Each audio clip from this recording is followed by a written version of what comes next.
بسم اللہ الرحمن الرحیم۔ محمد عاصم مدنی آپ سے مخاطب ہے۔ ڈیئر اسٹوڈنٹس، امید ہے آپ سب خیریت سے ہوں گے۔ اللہ تعالیٰ آپ سب کو اپنے حفظ و امان میں رکھے۔ آج بیٹا ہم 9th کلاس کے لیے نیکسٹ لیکچر کے ساتھ آپ کے سامنے حاضر ہیں، اور یہ ہمارا نظم جو ہماری چوتھی نظم ہے پیوستہ رہ شجر سے امید بہار رکھ، اس کے بقیہ اشعار ہیں، یعنی اس کا پارٹ 2 ہے۔ تو تمام اسٹوڈنٹس اپنی بکس اور رف رجسٹر لے کر توجہ کے ساتھ لیکچر کو سنیں۔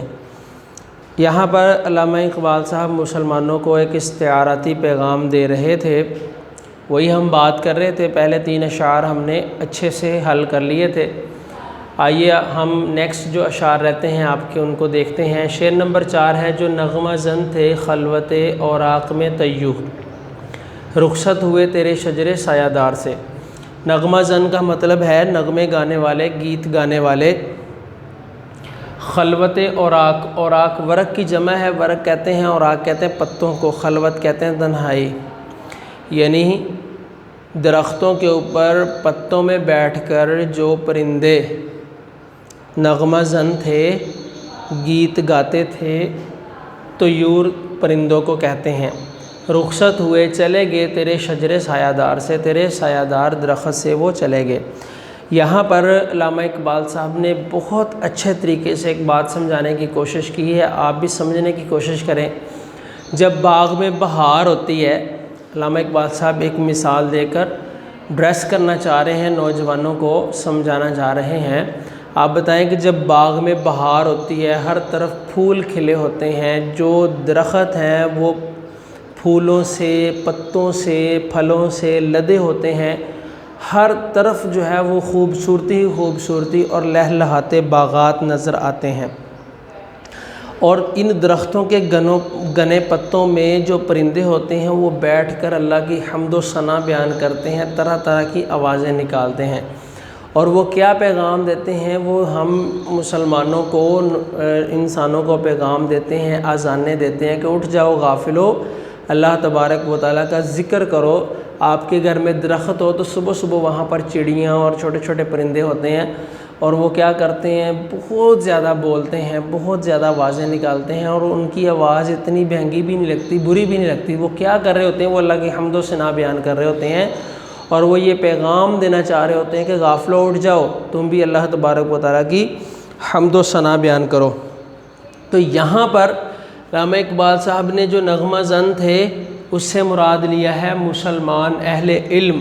خلوت اوراق میں طیور، طیور سے مراد لیا ہے اہل علم، اور وہ اہل علم جو بولتے تھے وہ نغمہ زن تھے۔ خلوت اوراق مطلب پتوں کی تنہائی میں بیٹھ کر۔ تو اس درخت سے، جو پتوں سے بھرا ہوا درخت ہے، اس سے مراد شجر اسلام ہے، ملت اسلامیہ کا درخت۔ اس کے اوپر بڑے بڑے اہل علم دنیا کے، ہمارے مسلمان دنیا کے اندر جو ہے وہ موجود تھے، اور دور دور سے دوسرے مذاہب والے ہمارے مسلمانوں سے علم حاصل کرنے کے لیے حاضر ہوتے تھے۔ تو یہ علم کی میراث جو ہے وہ صحابہ کرام، اصحاب صفا کے اس مدرسے سے لے کر، اس درسگاہ سے لے کر کے، جب تک ہم نے اپنے آباء و اجداد کی اس میراث کو نہیں چھوڑا، تب تک اہل علم، محدثین، مفسرین اور بڑے بڑے علماء، سائنٹسٹ جو ہے وہ موجود رہے ہیں۔ تو دور دور سے جو ہے وہ دنیا ان سے علم حاصل کرنے آتی تھی، لیکن اب ایسا نہیں ہے۔ علامہ اقبال صاحب کہہ رہے ہیں کہ وہ رخصت ہو گئے ہیں تیرے اس شجر سایہ دار سے، جو سایہ دار درخت ہے، اس سے رخصت ہو گئے ہیں، کیونکہ تم نے اپنے آباء و اجداد کی میراث کو چھوڑ دیا، تم فیشن میں پڑ گئے ہو، تم فلاں فلاں فلاں فلاں چیزوں کے اندر پڑ گئے ہو، اور تم نے اپنے اسلاف کی میراث کو چھوڑ دیا ہے۔ گوادی ہم نے جو اسلاف سے میراث پائی تھی، ثریا سے زمیں پر آسمان نے ہم کو دے مارا۔ تو امید ہے آپ کو بات سمجھ آ گئی ہوگی۔ شاخ بریدہ سے سبق اندوز ہو کہ تو ناآشنا ہے قاعدہ روزگار سے۔ شاخ بریدہ کٹی ہوئی شاخ، بریدہ کہتے ہیں کٹی ہوئی کو، سبق اندوز ہو، سبق حاصل کر کے تو ناآشنا ہے، نا واقف ہے قاعدہ روزگار سے، زمانے کے اصولوں سے۔ تو یہاں پر علامہ اقبال صاحب ملت اسلامیہ کی شان اور عزت کس بات میں ہے؟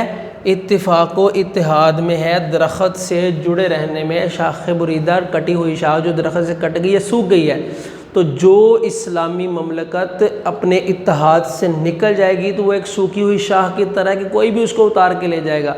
اور زمانے کا اصول یہ ہے کہ جو شاخ درخت کے ساتھ جڑی رہتی ہے وہ سرسبز و شاداب رہتی ہے، جو کٹ جاتی ہے وہ آندھیوں کی یا جو ہے وہ آگ جلانے والوں کی نظر ہو جاتی ہے، گر کر بکھر جاتی ہے۔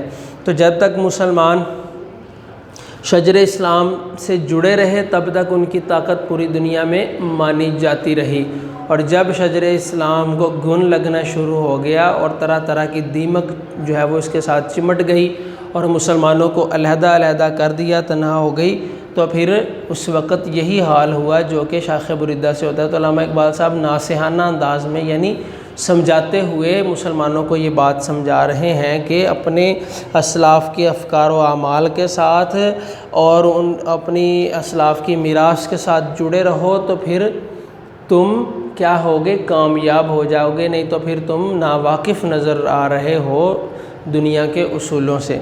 اپنی اصلیت پہ قائم تھا تو جمعیت بھی تھی، چھوڑ کر گل کو پریشان کارواں تو ہوا۔ آبرو باقی تیری ملت کی جمعیت سے تھی، جب یہ جمعیت گئی تو دنیا میں رسوا تو ہوا۔ وہ زمانے میں معزز تھے مسلمان ہو کر اور تم خوار ہوئے تارک قرآن ہو کر۔ اصل بات یہ ہے کہ قرآن کے ساتھ شریعت کے ساتھ جڑ جاؤ، عمل کرو تو تمہیں کوئی بھی طاقت جو ہے وہ زیر نہیں کر سکتی۔ آخری شعر ہے بیٹا، ملت کے ساتھ رابطہ استوار رکھ، ملت قوم استوار قائم رکھنا، قوم کے ساتھ قوم و ملت کے ساتھ رابطہ استوار رکھ، پیوستہ رہ شجر سے امید بہار رکھ۔ اس درخت کے ساتھ جڑا رہ شجر اسلام کے ساتھ، اور پھر کیا ہوگا، تم بہار کی امید رکھ سکتے ہو۔ تو یہاں پر وہی بات ہے کہ اگر ایک درخت وہ جڑوں کے اندر مضبوط ہے، اس کی شاخیں اچھی ہیں، تو پھر وہ بہار کے موسم میں کیا آئے گا، پھلوں پھولوں سے لد جائے گا، اس کے اوپر پتے بھی ہوں گے، پھل بھی لگیں گے، پھول بھی لگیں گے، اور وہ آندھیوں کا اور طوفانوں کا بھی مقابلہ کرنے میں کامیاب ہو جائے گا۔ تو یہی پیغام دینا چاہتے ہیں کہ ملت کے ساتھ جڑا رہ جڑا رہ جڑا رہ، تو پھر تو امید کی بہار رکھ سکتا ہے۔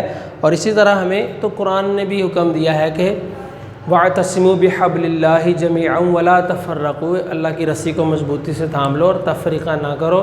اور اسی طرح حدیث مبارکہ بھی ہے کہ تم اس بڑھیا کی طرح نہ ہونا کہ جو سود کاٹنے کے بعد خود ہی اس کو بکھیر دیتی ہے، تو تم ایسے نہ ہونا کہ تم اپنی جمعیت کو خود ہی ختم کر دو، مفہومی معنی یہی نکلتا ہے۔